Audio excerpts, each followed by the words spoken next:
Kita sekarang di Sparkle Dental Clinic Damansara. Saya merupakan pegawai kepada Bella pada hari ini, pegawai media. Dia proses memakai Invisalign ni senang je. Dan ni saya buat braces ke tak, saya telah dipaksa oleh bos untuk buat braces sekali. Dia kata tak buat, tak jumpa lagi. Sama-sama cantik.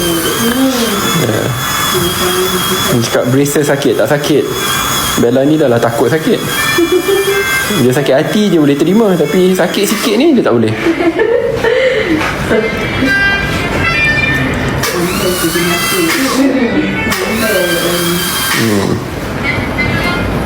Bella kena pakai Invisalign ni berapa bulan? 5 bulan? InsyaAllah 5-6 bulan. 5-6 bulan. Kita nak tunjuk prosesnya from A to Z untuk saudara-saudari fahami betapa senangnya nak pakai.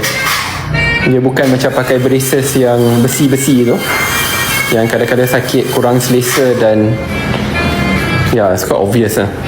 Yang ni bila pakai pun orang tak sedar pun pakai. Dan dia lebih cepat untuk seragamkan gigi.